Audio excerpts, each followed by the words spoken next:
It's Saturday night, The kids are in bed. which means we did it. We survived another week. So let's talk about it.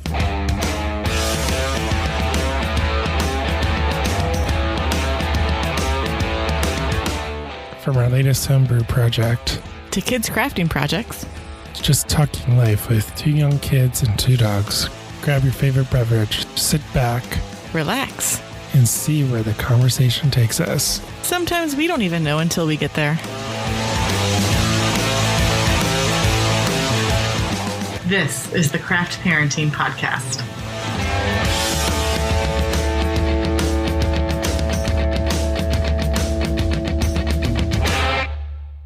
Hello, everyone. Thank you so much for tuning in to this week's episode of the Craft Parenting Podcast. Man, I am happy that it is Saturday.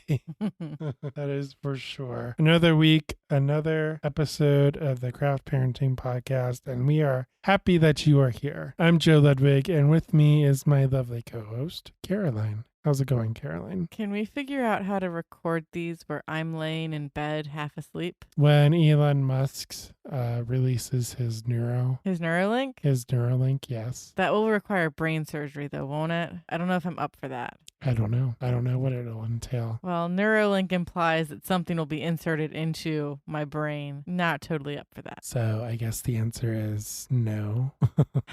Okay. Around our dining room table, I will continue to sit. Well, it is Saturday, and we are recording another episode. It is our 5th episode, and that's pretty crazy.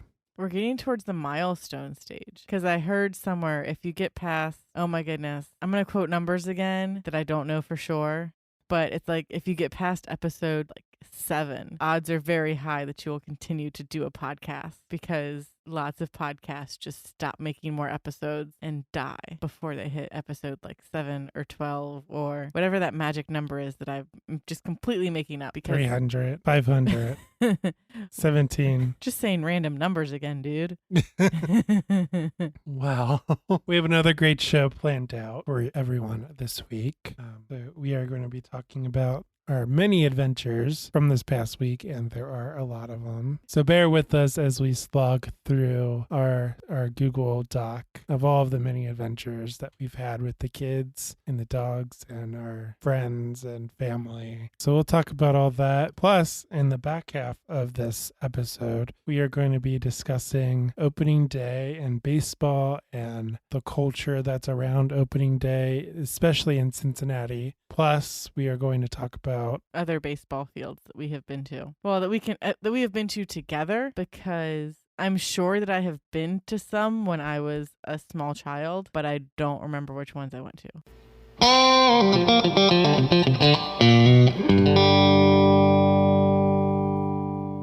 So what happened this week, honey? spring has sprung, so that's exciting. Yeah, the warm weather has stuck around and my daffodils look amazing. Side note, if you live near us and want daffodils, let me know and you can have some from our yard because they are everywhere. They look good, though. They do. And I'd love to spread the love and put other things in my garden. But that would also require me having to go to the store, which probably won't happen. We end up going to usually Home Depot and buying. You got tricked one year and you got annuals. Yes, never again will I buy annuals. I only buy perennials because they come back every year and I just have to vaguely remember where I planted things. I don't have to redo my garden every year. And usually I buy, I'm going to say 8 bags of mulch. It's a lot. Should probably buy more mulch though. And historically, the first 6 bags of mulch go down very quickly. The last 2 might go down in July, but eventually they get put down. Usually by Mother's Day, you have it down. Yeah. Or Father's Day. Father's Day is probably more accurate. All right, Father's Day, you usually have it down. Eventually, I'll garden with the kids. Lily liked playing with mulch today, so maybe she'll help me out. She helped you last year. She was just in her pack and play. Yeah, she hung out in her pack and play while I gardened. Yeah, that was fun. So, since we were enjoying the warm weather, what else did we do? Well, last Sunday we kidnapped our friend and apparently that's going to be a weekly thing now. She wants us to kidnap her tomorrow, too. Yeah, so last Sunday we kidnapped our friend and we went to Sailor Park Coffee because they are open on Sunday. And we got our coffee and we went to Sailor Park in Sailor Park. Sailor Park is an area of town, and then there's a park called Sailor Park. Inside that, is it a town? It's not a city. It's Inception. It's Inception. That's all you need to know. Sailor Park in Sailor Park. And Sailor Park is like this, it's the stereotypical like city park where it's really, really tiny. It's maybe a city block. Yeah, it's like half a city block. Yeah. And it's some trees and some grass and a walking oval. But Lily had a blast and she walked the oval twice. It's probably an eighth of a mile. Yes, maybe. She probably did like a quarter mile total, but she had fun. Yeah, it was fun for sure. And Eli was with us in the stroller. Mm-hmm. And Hillary liked handing Lily leaves, saying, "Here, walk faster. Come get this cool thing that I have." Lily was just like, "Sure. I'm just going to run around in circles anyway. It doesn't matter." She sure did have a good time. She did. And they both slept really good. That was nice. I think it was like 3 hours, right? Probably. And Lily's average is like 90 minutes. Yeah, lately these it's days. been more 90-minute naps. But later that day, after her nap, we went out and played with her playset in the backyard. I pushed her on the swings a bit. She tried to use the big kid swings, which I was like, whoa, not sure if I'm ready for this yet. And then she went up the ladder on her own. That was nuts. Yeah. I'm like, oh, hey, yeah, mommy can carry you up the ladder. And then she was halfway up the ladder before I even touched her. And I'm like, oh no, I need to spot you. She has no fear. No fear, this child. Well, she's mildly afraid of the vacuum and my hairdryer. But now I think she and the hairdryer are friends. And she's friends with the vacuum as long as she knows that it's going to turn on. Mommy hitting the wrong button 4 times and then hitting power kind of just surprised her a lot. I did not know she had a vacuum fear. It's not so much a fear as a, hey, mom, you hit a button 4 times and then it turned on. Why didn't it turn on with the first one? She's been talking to Clara and Zoe too much. Yeah, Clara is starting to put her fears on Lily. That's not good because Clara is afraid of everything. Yeah. She's afraid of her own shadow. Probably, yes. Not exaggerating. We love you, producer, who's currently sleeping on the couch. Elliot is huge. She's transitioning to 3 to 6 month clothes. And he's what, 6 weeks? Yeah. And sidebar, terrible parent alert. Last week when we recorded, we said he was 6 weeks. No, he was 5 weeks old last week. He's 6 weeks old this week, which means I'm halfway to going back to work. Yay. I mean, I like my job. I enjoy my job. I'm just going to miss hanging out with the kids all the time. We were going to abandon you on Tuesday and let you have the house to yourself for most of the day. We were going to go to the zoo. I swore I got tickets. Because you have to reserve them in advance because of COVID. Yeah, I swear I had reserved us spots, then realized I didn't reserve us spots because Tuesday the weather kept saying it was going to be bad, and I was waiting for the weather to say what it was going to do. So we got everybody ready, and I was like, let's get out the door. Your mom came over. Yeah, let's make sure I have tickets. Oh, I don't have tickets. And they're sold out by then. The earliest slot I can get is like 1 p.m. and Zoo members can get in it from anytime after 2 without a reservation. So what's the point? So we just decided to go to the park instead. Well, that was during their naps at 1 p.m. That's when they both nap. Yeah, that's when they both nap and the day's like practically over, which is why nobody wants to go to the zoo then anyway. So we went to the park. Lily had a blast. She ran around like crazy. The weather actually turned out, right? Yeah, the weather turned nice. There were we felt a few sprinkles when we were at the park. Nothing major or substantial. And by the time we left the park, because we left around noon, the park was packed, which was one of the reasons why we left, because the older kids were not really looking out for younger kids. And somebody almost ran into Lily 2 or 3 times. So we said, yeah, Lily's getting tired. Let's head home. I don't want to see her get run over by somebody. But she went up the ladders by herself, to the annoyance of every other child at the park trying to go up the ladder, because there was one kid that said, there's a long line back here now. And I'm just like, yeah, kid, you can't tell the toddler that she can't do something. So wait for her to get to the top of the ladder and you'll be fine. But she got to go down the big slides, which I want to say are 30 feet in the air, maybe more like 20 feet. They're pretty high way up. Act 30 might not be an exaggeration because we had to go up 2 ladders, maybe 2 ladders and a flight of stairs to get to them. I have yet to go, so I don't know. Maybe we'll go one day with you. We'll be nice and we'll take you with us. We have to do it not during peak hours. No, it has to be during the week, not on the weekends. The weekends, everybody under the sun is there because it's a good park. Sounds like it.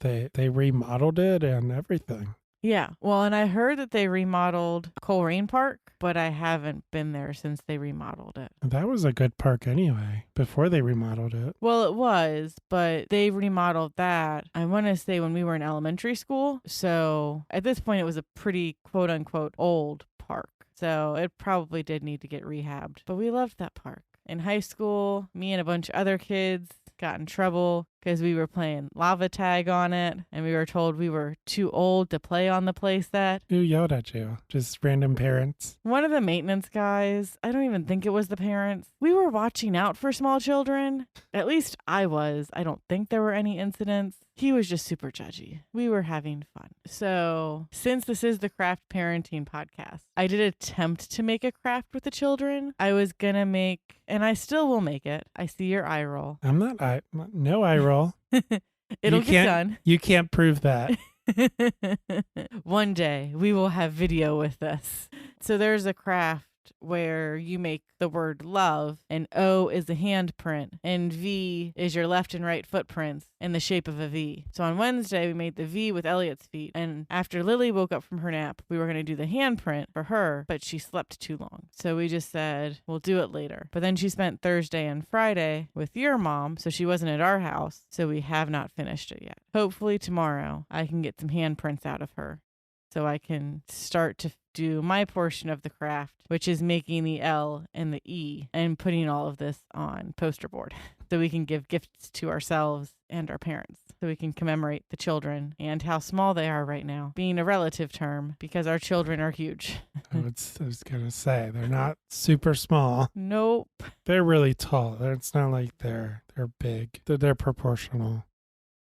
So I got a new style. You got your hairs cut. All of them cut. Yeah. How many inches did you get taken off? I didn't measure, but I'd say at least 8. Yeah. Maybe closer to 10. We went from midway down my back. So my hair was midway down my back, and now it is just above my shoulders. I feel so light. Yeah, it's not super short. One day you did come home with your hair cut, and it was really short. This is typically like the shortest that'll go, but I do warn you now. The time you're referring to is when I didn't tell anyone I was getting my hair cut, did a very dramatic cut. You came home from work. I came around the corner at your parents' house, and you said, "Who is that?" It me.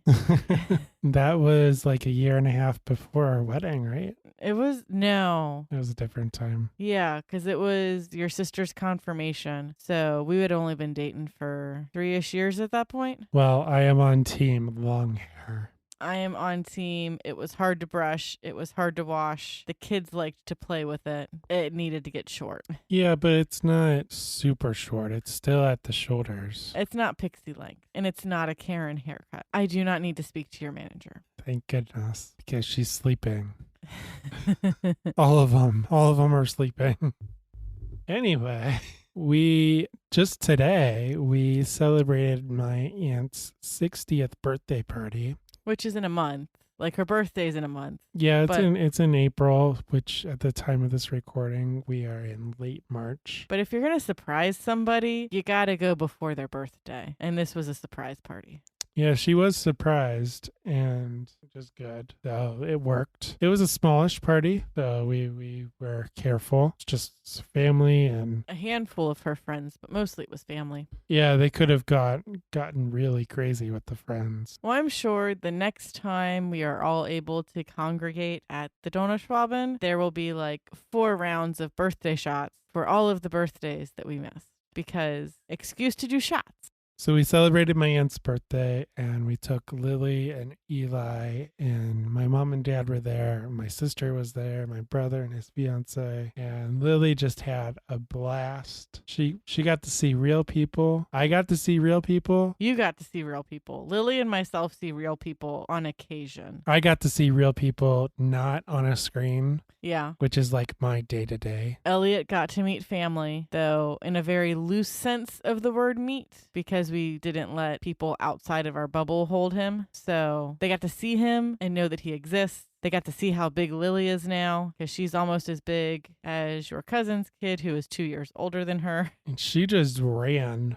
This party was in 2 rooms, and she just went back and forth and back and forth and back and forth. And one of the balloons with confetti in it popped, and so she would pick the confetti up off the floor and hand it to your dad. And he's like, "Thank you." She's a good helper. Yeah, she is. She had a blast, though, and she got to see real people, and she hugged my cousin's kid. Yeah. He was 2 years older than her. I mean, that's what kids do. One of the times we went to the park, 3 different children randomly hugged her before I could even stop them or ask them who they were or what they were doing. It was just, "Hi, tiny human, hug, run away." Okay, then. Children are weird, but we still love them. No, so it was good. My dad's mom, my Oma, was there, so we got to see her. Get her out of the house, which is nice. We are starting to do research for our local bakery and local donut episodes, and we are getting better about planning out episodes. We're thinking about it. It'll at least be closer to opening day than our Bachfest episode was close to Bachfest, because we recorded our Bachfest episode on Bachfest weekend, or the weekend before Bachfest weekend. That was our second episode, though. Yeah, so we're trying to schedule and figure out when these are going to release and what's pertinent. But we're asking for suggestions for any local bakeries or donut shops that you think we should hit up as a point of doing our research. Now, we might not hit all suggested bakeries or donut shops, but that just means we get to have a part 2, which I wouldn't be mad about. But I mean, this research is just going to be horrible. Torture. We're doing this research so you don't have to suffer through it. We'll do all the painful stuff for you. Unless you want to go and support them after you listen to it. I mean, shop small, support local businesses whenever you can. They're great.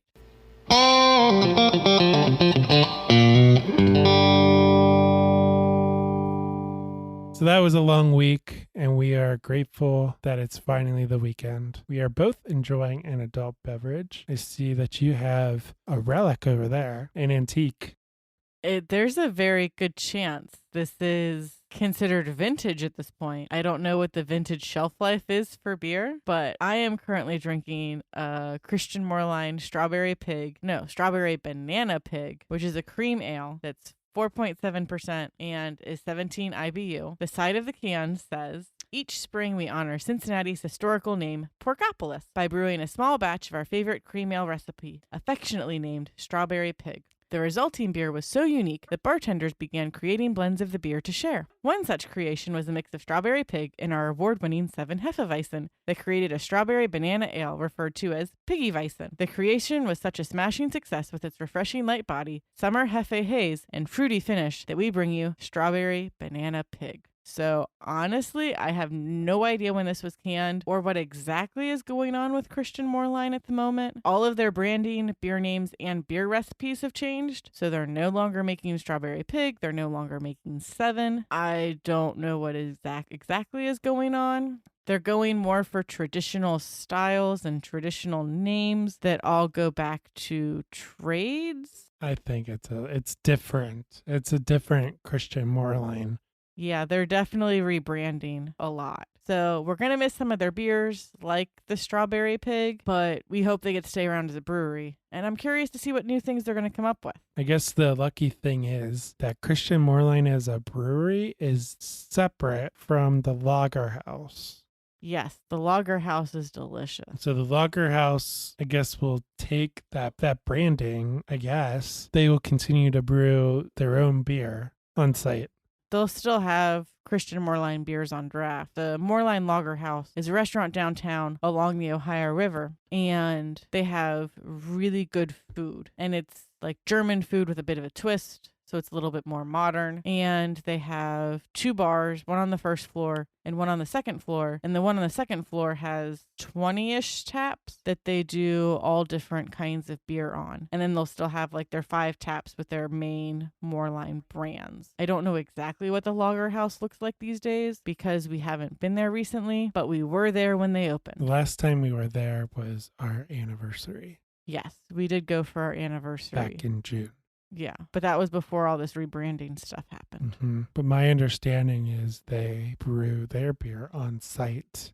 They do have some of their beers that they brew on site. I don't think that they necessarily would brew the 7 Hefeweizen for the Lager House at the Lager House. But they would have a brew that they only did at the Lager House. And based on the amount of historic or legacy Moreline beers that I have in my beer fridge, because I don't drink a whole lot of beer these days, this will probably be a running conversation. So what are you drinking? Oh, I am drinking a very special beer. It is brewed by one of my favorite breweries, West Side Brewing. Shout out to them, by the way. They are right around the corner from where we live. And we are Mug Club members. Well, one of us is. We share it. Yeah, we share it. So we figured we would save the money. And I wear the shirt more than you do. yeah, each year we get a shirt and then we get A ceramic mug. a ceramic mug. Yes. They're nice. We've been Mug Club since the beginning. Yes, we have, which is why we are in the 20s with our number, as opposed to, I think now they're in the 200s. They keep adding mugs every year. It's crazy. Yeah, we barely used it last year, unfortunately. We'll use it more this year, hopefully. But what you drinking? Well, it's called Rauch beer. Something along those lines, yeah. Rauch beer, Rausch beer. Rausch beer. It's called a Rausch beer, maybe? It's a smoked lager, and it is delicious. It is so good. It is an acquired taste, and you have to fully understand that you're drinking a smoked beer before you take a sip or your brain goes, what is going on right now? Yeah, it's different, but it is. And it took me a couple of sips to kind of understand it, but I am drinking it now, and it is fantastic. So it's 6% ABV, 25 IBU. And this is the description that we got from their website. Chestnut in color, this lager leads with aromas of barbecue and campfire, thanks to the use of barley smoked with beechwood. Underneath the smoke is a rich lager loaded with flavors of toasted bread and toffee sweetness. This beer is a great pairing with chili, seared meat, or anything coming off the grill. And this past week we made chili and I paired it with the chili and it was really good. I will take your word for that because I did not have any of the beer with chili, but the chili was really yummy. Well, I saved one for you, so you get one. Yay, and we still have chili left. No, it is really good. It's a limited release, I think. Come in little 4-packs, but instead of, the standard American 12-ounce, each can is 16 ounces. So it's a tall boy. A pint if you're from the EU, Europe, if you're from Europe, which is the standard over there. I don't know why it's not the standard over here. It's very sad. We get this 12 ounces. Everyone else gets 16 ounces. Anyway, cheers to the weekend, and Lord help us in the week ahead, because starting tomorrow, we are going to have to do it all over again. More crazy adventures are ahead, and we will make sure to share them with you each week right here on the Craft Parenting Podcast.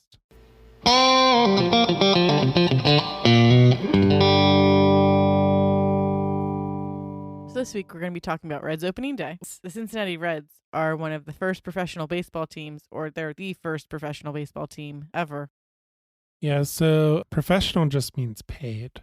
So there were other baseball teams, obviously, because you can't be the only baseball team in the league. That doesn't really work. So there were other baseball teams, but we were the first ones to get paid. They are pretty famous for the Big Reds machine, which was a group of players in the 1970s.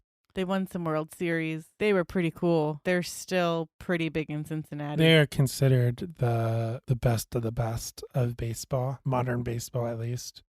And they all played for the Cincinnati Reds. And there is a name in there in the Big Red Machine lineup that most people know these days, and that would be the lovely Pete Rose. Yes, Pete Rose. Or the Hit King, who can't really be the Hit King because he got banned from baseball when he was a coach because he was caught betting. Though there's a shirt that they sell outside the Red stadiums that says something along the lines of like, I never bet against the Reds or something. Do you recall this? It's been a while since we've been to a game. I could not find that quote, but I did find this quote. If I had been busted for drugs instead of gambling, I'd still be managing the Reds and baseball would be paying for my rehab, which is probably pretty true because baseball has been pretty forgiving to certain steroid users, alleged steroid users. Yeah. But this guy bets on baseball and now can't ever be in the Hall of Fame, can't really be recognized for anything. He had to get permission to step foot on the baseball field during when we celebrated the anniversary. Yeah. I think it was the All-Star game. Probably the All-Star game. He had to get permission to be able to step onto the field. Yeah. So Cincinnati has done a few things to honor him without really honoring him. There are 14 rose bushes around the stadium. There's a plaque somewhere as well. But they've done little things, but we can't do anything big. So the Reds haven't been doing terribly well since the Big Red Machine disbanded / all aged out. But they're still a semi-decent team. They went to the World Series and won in 1990, that season, I believe. Oh, yeah, because the Bengals did really good, and then the Reds did really good, and no one's really done great since then. Yeah, so after we won in the 1990 World Series, the Reds have never been ever again. Yeah, we've had some good players. Adam Dunn was around for a while. He was a pretty big name in the early aughts or late 90s. We had Griffey Jr., Ken Griffey Jr., he was really good. We had Chapman, he was a really good pitcher. He was the one that could throw 100+ mile per hour. At will. Yes. Fastballs, and was very consistent about it because most pitchers aren't consistent about it. But overall, lately, players have been the team as a whole has been so-so. We've had good players, just not necessarily a whole good team like we did with the Big Red Machine. Yeah, we've had winning seasons. We've gone to the playoffs, but we haven't been to the series since the 1990 season. So, digging into the history of opening days, since that is what we're meant to be talking about. So, in the early days of baseball, it didn't really matter. Your first game of the year didn't really matter. There wasn't really a big hoopla. It was just a thing. And Cincinnati's home openers were the same. Not a lot of attention from the press and public. But then in the late 1980s, motivated in part by the formation of a second major league, teams began to compete aggressively for fan attention. And so opening day became the first big thing in the promotion wars of the baseball season. Over time, Cincinnati became the king of opening day in baseball. And by the early 1900s, most of the traditions that we have associated with opening day were in place. So capacity, if not capacity plus crowds, dignitaries, and lots of festivities. And of course, the parade. We've had some crazy parades. You were telling me earlier. Little bit. We'll get into them. So part of the reason the opener was celebrated so much in Cincinnati was due to a little quirk that they had in the schedule. So the Reds are scheduled to open every season at home, and it's been this way most of the time. There were a few exceptions. Lately, we're not necessarily the first team to throw out an opening pitch, but we're one of the first. There have been maybe a handful of games where we haven't been at home for our opening game. So why we were able to do this has kind of been lost over the years, because again, this was the late 1800s. This is well over 100 years ago. Traditions, well, stories get lost, stories get changed, so who really knows? But it appears it was a combination of geography, opportunism, and money. So, in the early days of the National League, we opened at home every season, and part of this was due to our location as being the southernmost city in the league, which seems crazy to me. Like, there wasn't baseball south of the Ohio River. Well, they added teams. Yeah, so that still seems crazy, though. There are some big cities down there. You'd think they'd have a team. But, of course, groundskeeping was very early days. Not a whole lot of equipment like we have now. So, fields were often a mess in the early spring, or as we like to affectionately call it when we go hiking, mud season.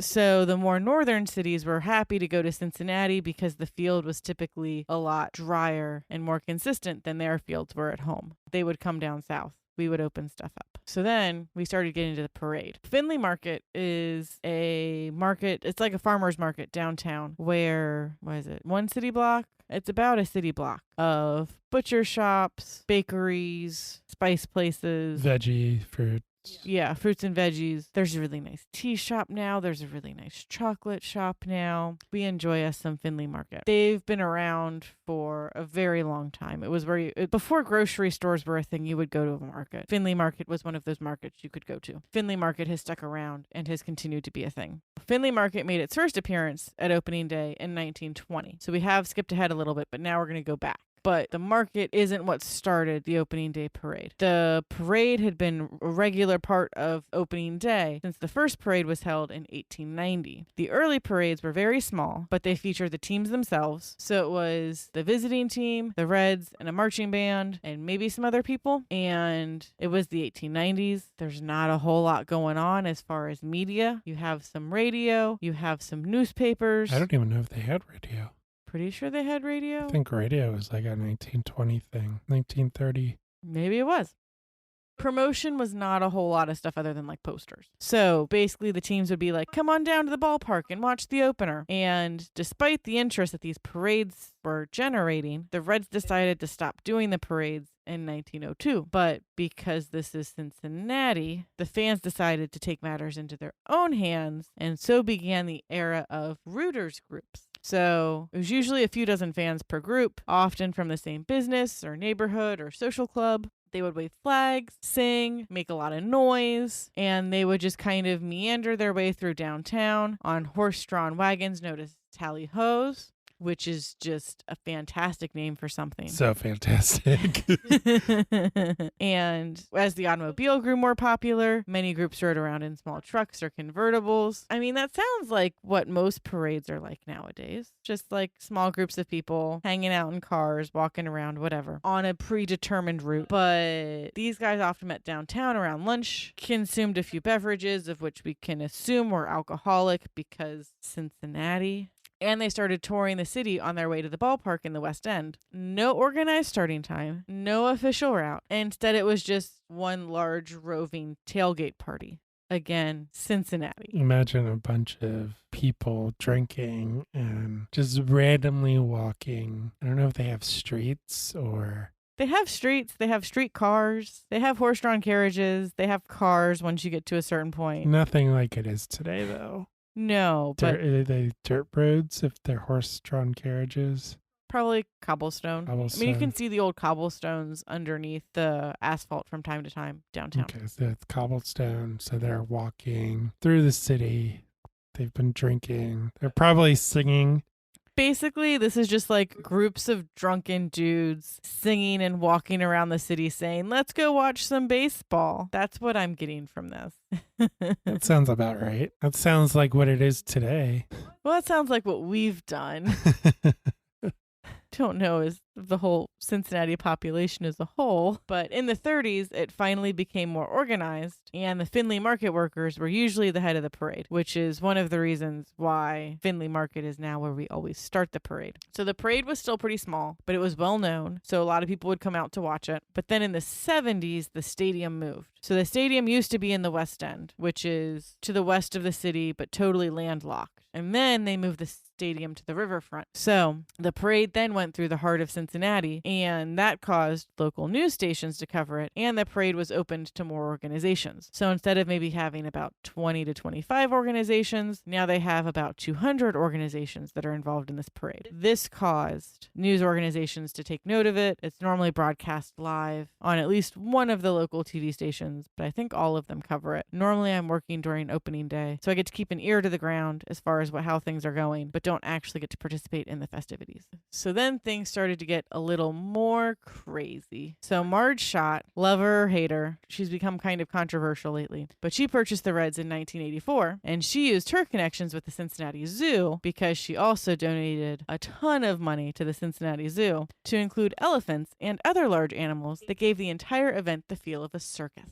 I would love to see an elephant walk downtown. I think it'd just be hilarious. Can you imagine just you're going to work, you're trying to find lunch, and you see an elephant walking down 3rd Street? Yeah, it's like, oh, I can't go to my restaurant that's across the street because there's an elephant going down the road. But to be fair, opening day is a local holiday. People don't go to work. I'm surprised, the city council or the mayor of Cincinnati at some point didn't say opening day is a holiday for downtown. At some point recently, It pretty much is. If you work downtown, you're going to the opening day parade. but it's very unofficial. At one point, they said that at least a half day for Oktoberfest, but I don't know if that's still a thing or not. Yeah, Oktoberfest starts on Friday night, so. But they start setting up Friday morning, which is crazy how soon they get all that stuff set up. Yeah, they used to have events on the fountain, and they had the wiener dog race. So maybe they started setting up Thursday night, but because the vendors would actually be on 5th Street, so you'd have to start setting up Thursday night. Otherwise, you have to have 5th Street shut down all week, which you cannot do. 5th Street is a major thoroughfare through downtown. Oh, yeah, you can't drive down 5th Street on that Friday, for sure. But it's not like you can, go to the beer booth on your lunch hour.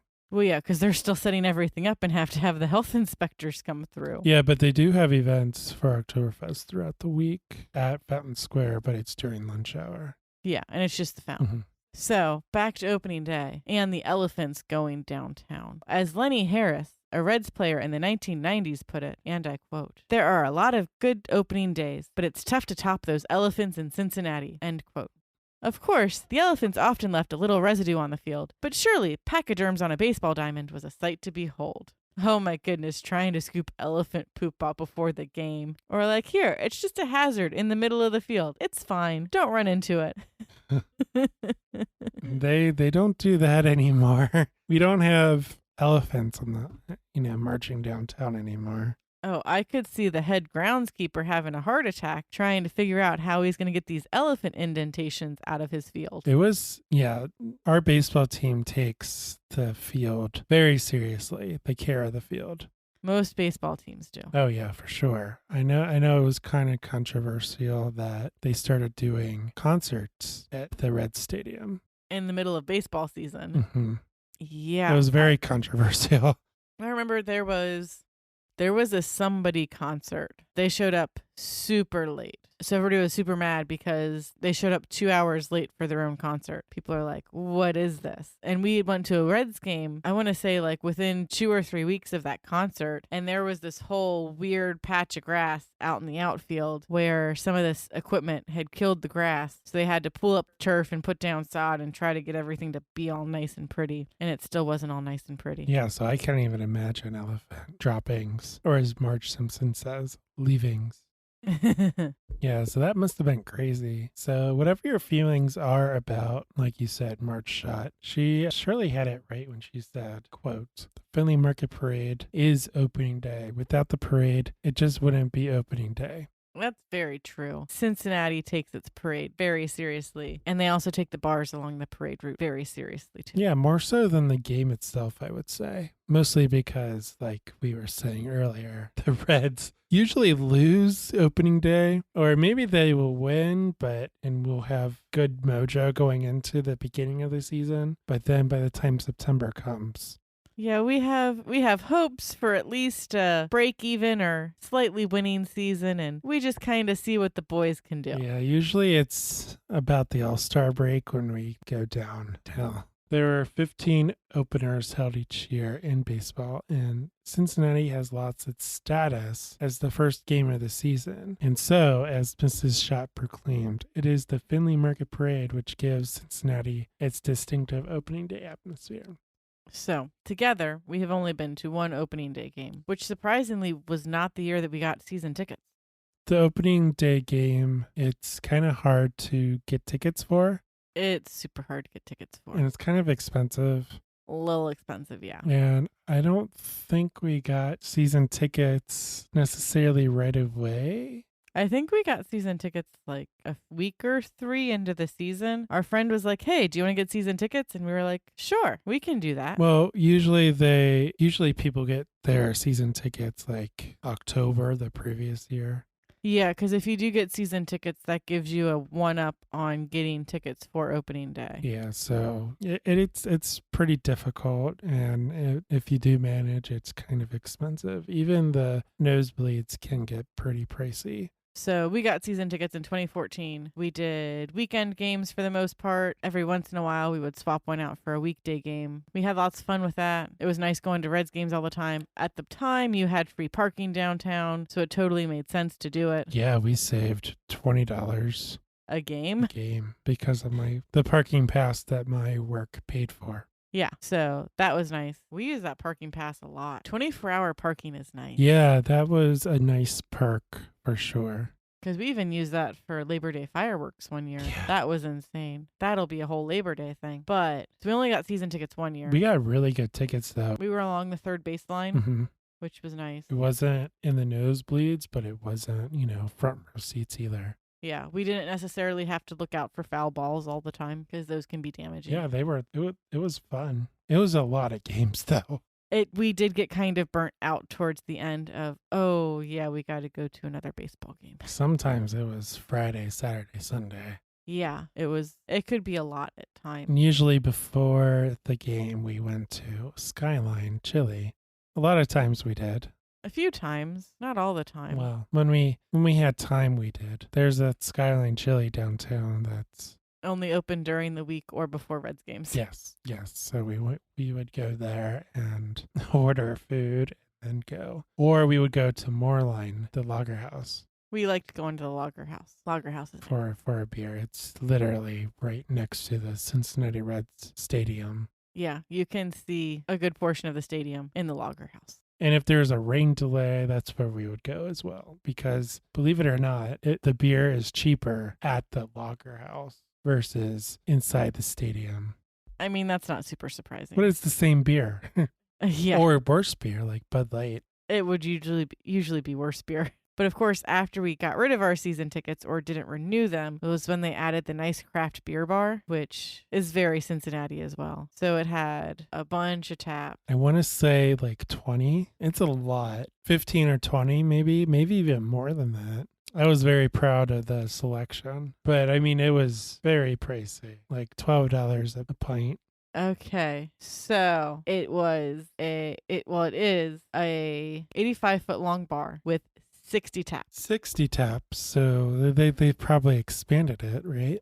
Probably. Let me see if I can view this article. It's the Bootleggers Bar. That's right, because they made it look like a turn-of-the-century speakeasy. So 60 taps, and most of them are local? Yeah. I'm sure there's some Anheuser-Busch. Well, Ambev has a hold on most stadiums, so you have to include their beer.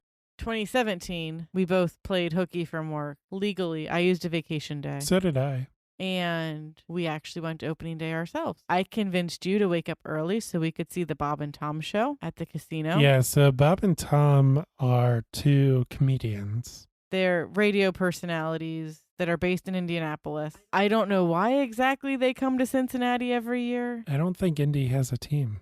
Indy doesn't have a baseball team, so that's probably part of it. But I don't know why they come down to Cincinnati for opening day every year. Because like you said, elephants. Well, probably. And they're crazy. They started about that time in the 80s. Yeah, okay, I could see that. So we didn't get up early enough to actually get to sit because all the seats were taken. But we got to listen to Haywood Banks sing about Big Butter Jesus. And we're like, hey, we knew Big Butter Jesus. Now he's Hug Me Jesus. That's a funny story. Yeah. Maybe I will post my video of that to something. It's on Facebook because I found it when I was searching through my stuff for opening day. Yeah. But That's a good song. it is a good song. So He also did French Toast. oh yeah, he did his toast song. That's a given. He has to do the toast song. Where he plays a toaster. Yeah. For those who don't know. So after the Bob and Tom show got done recording, we met up with one of your friends. Yes, he is one of my oldest friends. We've known each other since grade school, like early grade school, probably like second grade, which is crazy. We still talk. We still hang out. Mostly it's drinking these days. I was in his wedding party. He was in my wedding party. But he's a super big Reds fan. Oh, he was obsessed. He loved the Reds. Even in the early days when I met him, he loved baseball. Still loves baseball. He named his dog Larkin after Barry Larkin. Yes. It's adorable. Yeah. So he's a big baseball fan. And he does an opening day party every year that we normally can't attend. Right. But we attended this year. Yeah, and it was, well, we were already up because we had gone to see the taping or the recording because they're not really taping anything. It's all live. So we're like, oh, yeah, we've been up for a while. And he's like, here, we're going to drink. We're going to have some brunch. We're going to hang out. And then we're going to go bar hopping. So we just slowly bar hopped our way closer to the game. Got to watch the parade by his uncle's butcher shop. That was nice. Yeah, but first, before the parade, we went to Rhinehouse, which is a soccer bar, or as you like to say, Proper football. European football. Yeah, because it is a foot and a ball interacting with each other as opposed to American football or hand egg because the ball is roughly shaped like an egg and they use their hands. They use their feet like 3 times in the entire game. Who named these things? They were wrong. Rant over. You are very passionate about your football versus soccer reference. Little bit. Anyway, so Rhinehouse is a proper football or soccer bar in the downtown area. It's not on the parade route, I don't think, but it's close. No, because it's by Old St. Mary's Church. So sometimes we would go there after church, or we would walk by after church. Yeah, we didn't really go. Because they play proper football games, sometimes after church, we would walk to Coffee Emporium, which Rhinehouse is on the way, and we'd be like, why is this bar packed at 11 a.m. on a Sunday? It's because they're watching a game that's going on in England where it's 6 p.m. Before the Rona, there was a very dedicated group of people who went to Rhinehouse and watched European football. Sometimes Brian was one of those people. But that day, they had bottomless mimosas for charity because there was a man and a woman there who were competing to be Man and Woman of the Year for the Leukemia Lymphoma Society, which basically is raise as much money as you can, and then you become Man or Woman of the Year, and it's some honor. So I got to have bottomless mimosas. They were yummy. And it was for charity, so it's fine. Yeah, and then after that, we went to another bar where we met up with his parents, and it was right on the parade route. And we went to a bar where the drink price depended on how popular they are. So we called it the stock market bar. That was kind of the gimmick. So the more popular the beer or the drink was, the higher the price that you paid. And things would cycle out because, oh, this beer was $6 a pint. Now it's $7 a pint because everybody else is ordering it. But this beer that nobody's ordering is $5.50 a pint. So I'm going to order that. And then slowly that price would start to creep up. So it kind of made their prices even out over the long term. It probably would help you if you were having issues kicking kegs, because people are going to be more likely to kick your keg for you without you having to put special discounts on it. Yeah, so we drank a little bit more, and then I'm not a big mimosa person, so I didn't really drink at Rhinehouse. And I didn't drink a ton of mimosas. No, we paced ourselves. I can only drink so much orange juice, and it was going to be a long day. Yeah, we definitely paced ourselves, and we did proper drinking techniques, like we ate food, we drank water. Hydration is always key. We were also just coming out of college, so we were pros back then. Oh, yeah. Yeah. So, and then we watched the parade, which it's not a short parade, is it? No, it's a very long parade. I want to say there's like 200 plus organizations that sign up for this parade. It's a lot of like organizations. There's, marching bands. Lots of high schools represented. I marched personally in the opening day parade because I was in my high school marching band. It was quite the experience. And we started at Finley Market, as you said, and we marched. It was not a short parade. No, there is quite a bit of distance between Finley Market and P&G, I think, is where it stops. Yeah. Essentially, P&G. I think it starts at like 11, and then it doesn't stop until 1 p.m. This is a 2.5, 3 hour parade. Yeah, like we watched the parade for a bit. We went in, got a drink or two, came out, and the parade was still going. Like, oh, okay. Maybe one day we'll take Lily and Elliot and they can watch the whole parade, but probably not. I don't think they'll have the patience. Unless if they're throwing out candy, which I don't think they're allowed to do anymore anyway. So yeah, it was fun though. Lots of history going on. Yeah, and we did go to the game. We didn't stay for the game. Like, we didn't stay the whole time for the game because our tickets were standing room only and it rained. Yeah, the game usually isn't the event, unfortunately. No. We hung out in the stadium for a bit. We saw what was new since the last time we had been there. Hung out a little bit. Didn't feel like waiting in any of the long lines, and then headed home. Yeah. Because again, it had been a long day. Yeah. We never did that again, unfortunately. Nope. And I don't think we will do it again unless if we can convince somebody to take the kids for the day. Yeah. Though I would like them to see the parade eventually. As a kid, I never saw the parade. Yeah. Let's at least take them to a game first, which hopefully there will be baseball this year. They're saying they're letting 30,000 people into the stadium. That sound right? Maybe it's more like 20,000, which is like an average attendance for a typical Reds game is like 20 to 25,000 people. Yeah, I would say that's right. It's not sold out. Yeah, but I can see them quote unquote selling out for a while as people are like, I just want to get out of the house and watch some sports live because I'd rather watch the Reds than the Bengals. The tickets are cheaper and they're more likely to win. Yeah, the normal games are cheaper for sure. The big one, the opening day, is not. Oh, the other thing I wanted to say about opening day was back when I worked downtown and I got the free parking, my building was right along the parade route, and the landlord is a big office tower. The landlord would grill hot dogs and for all the tenants. That was really nice. And we would have our own space. They would rip it off and we would have our own space. They rented like stands, like these. Oh yeah, they did have grandstands the one time that we went down there. Well, the one time that I went down there. Yeah. And then they had hot dogs and chips and what's in this song? Cracker Jack. Oh yeah, Cracker Jack. Like actual Cracker Jacks. The thing that's super hard to find now. And the toys got really, really dumb as the years went on. Yeah, that was fun. But we experienced several other stadiums, major league stadiums. We don't actively seek these out. We have friends who do seek them out. We are not those people necessarily. Yeah. If we're going to another town, we'll kind of see if it's baseball season. Are they home? Who are they playing? Do we care? Generally, the answer is no to at least one of those things. So we just don't buy tickets. There was one stadium that I did want to see, and that is Wrigley Field in Chicago. Yeah, so we did actively seek out a game at Wrigley Field, and you've got family up there, so that was nice too. My cousin lives in Chicago with his wife, and at the time they had 2 small kids. Now they have 3 kids, and they are not so small. Yeah, their youngest. I saw her and I was like, oldest? No, you're the youngest. That's the oldest?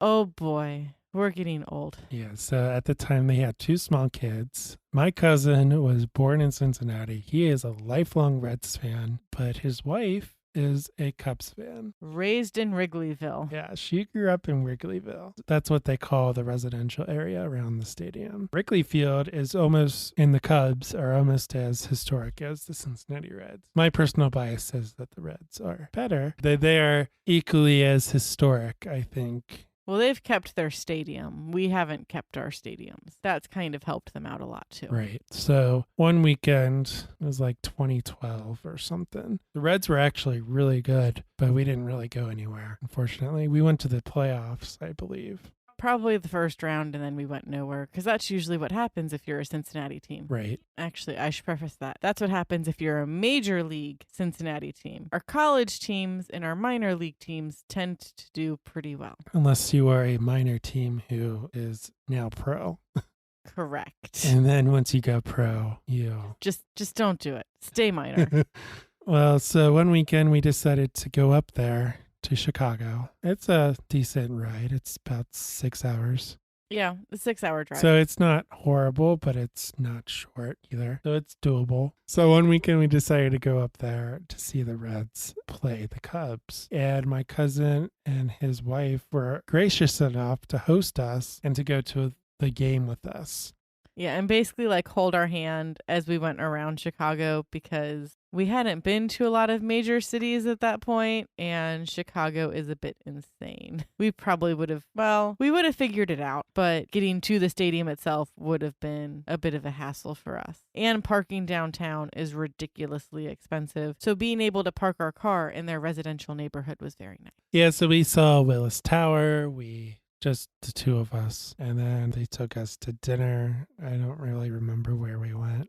It was like a sports bar, but it wasn't like a major chain sports bar. It was nice. But they took their kids with us too, and their kids were well behaved. Their kids are good kids. oh yeah, for sure. But they were probably in our situation with Lily and Eli. Their kids were a little bit older. I want to say William was walking around, but yes, 2 small children. I think they were kind of looking for an excuse to hang out with quote unquote adults for a night.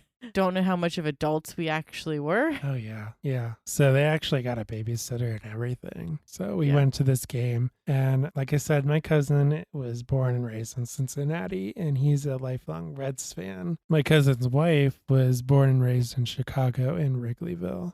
So they're house divided. Unfortunately for her, most of the kids side with dad and are Reds fans, which is kind of fitting though, because half of them have red hair, so that fits with Reds. But they like to say things like, "Oh, mommy, your team's doing good." This is an old reference.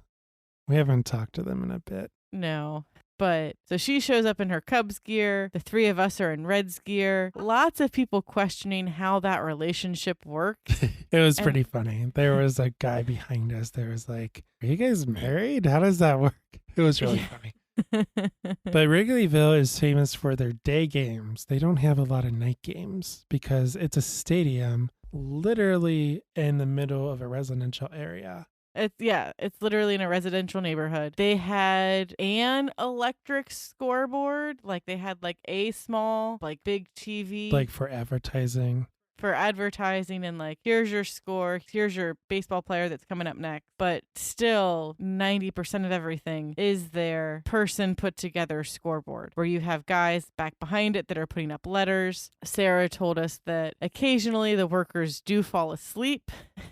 So they don't always update the score right away. Occasionally, the baseballs go through the numbers, so the workers have to watch out for that. And you could see for the later innings, there would be workers poking their head out so they could actually watch the game and not just be stuck inside the sign all day. And then we saw the stands on the roofs. Yeah, there were stands on the roofs, which I don't know how exactly that's working out now because the Cubs were going to remodel their stadium. It's a big controversy in that area. And I don't really follow it because we don't live there. Yeah. We don't really follow the Cubs. But back when we went there, back in 2012, there were people. It looked there. very precarious. It looked kind of dangerous, yeah. Like, I don't know if I would do that. No, because the whole roof was taken up by these stadium seats, but it's like high school stadium seats where they're all benches. And you've got some chain link fence that is around the edge of these stadium seats, but you're on the roof of a 4-story building. It just seems like a very terrible idea to me. And you're outside the stadium. So this is people making money off the baseball game. Yeah. But unaffiliated with the Cubs. Yeah, and you're across the street from the stadium. It's just weird. But they finally added lights in 1988, so they do a few night games. But like in most ball fields have a bullpen where you can warm up your pitchers. Here, the pitchers are warming up on the sidelines. So I got kind of nervous when Chapman was warming up because Chapman is not necessarily known for his accuracy, but he is known for his fastballs. Yeah. And I was like, oh, Lord, please don't take somebody out. We had really good seats. We did. We were pretty much, not the first row, but maybe like the 15th row back. Yeah, like we didn't have any obstructed views. But we were like right there on the ground floor. Yeah. And we could walk up to Chapman if we wanted to. Not that we would, but.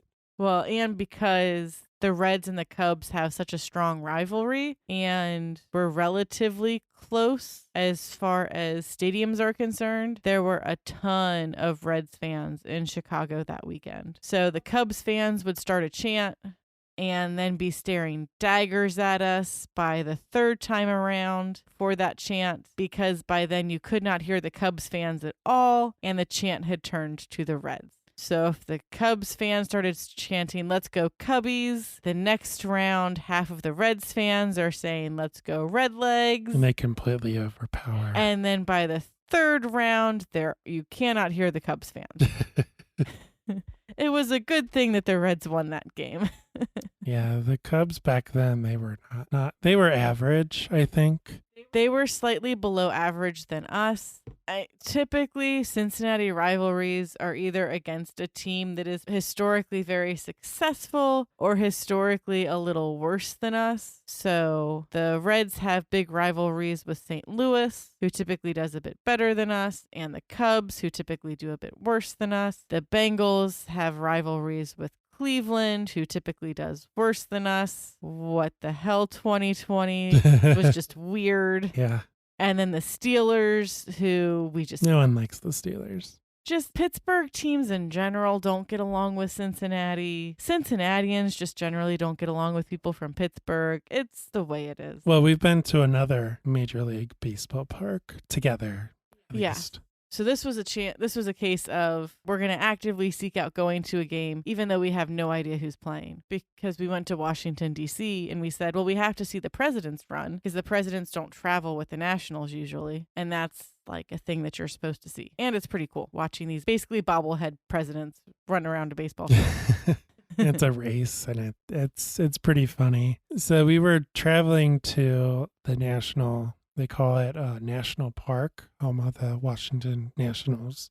And we were traveling on the Metro. We had no car. We didn't really want to Uber because the stadium was a far way away from our hotel. It was not close at all, on the complete opposite side of town. And we're riding the Metro, and they do an announcement over the intercom. We're getting ready to get off of the Metro, and they say, hey, reminder, the Metro closes at 10 p.m. It's about 8 or 8:30. Well, the game, it was Sunday night, and this particular game was on ESPN's Sunday night, whatever.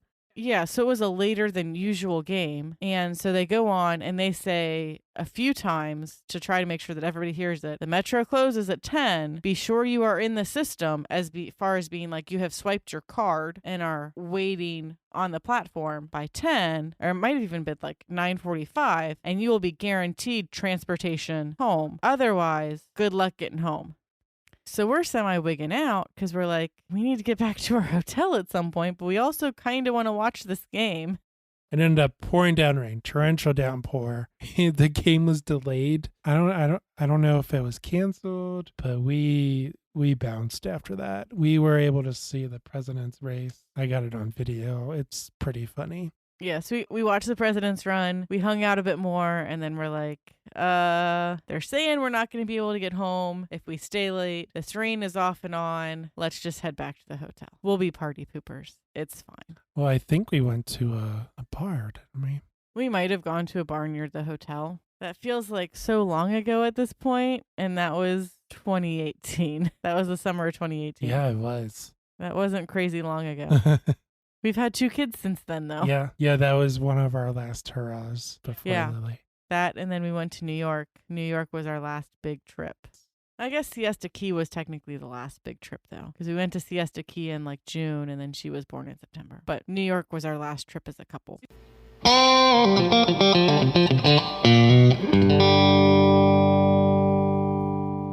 That does it for our main topic. We have some more listener feedback this week. This week, our user feedback is from Molly, who lives in Indiana. And Molly says, are you guys ever going to actually talk about craft projects? I'm just here for the crafts. Molly, thank you for your feedback. We appreciate it. And we did actually attempt to do a craft project this week. Unfortunately, you'll have to get pictures of the riveting conclusion later since we haven't finished it yet. But you too can send us your feedback via email at craftparentingpodcast@gmail.com or through our Facebook page. So that does it for this week's show. Thank you guys so much for listening. If you haven't already done so, make sure you subscribe to the show. We are listed on just about every podcast app out there. If we aren't listed in your podcaster of choice, then you can go to our Buzzsprout website, grab the RSS feed. Usually there's an option to add it to your podcatcher. If you like what you hear, please leave us a rating and review on Apple Podcasts or your podcatcher of choice. Make sure to share the show with your friends, family, or your neighbor down the street. That guy really needs to listen to us. He needs to know all about baseball and the history of the Reds. You can follow us on our new Facebook page at Craft Parenting Podcast, get updates on when episodes have dropped, see pictures of our adorable kids, and leave reviews. And with that, I'm Joe. And I'm Caroline. See you next time on Craft Parenting.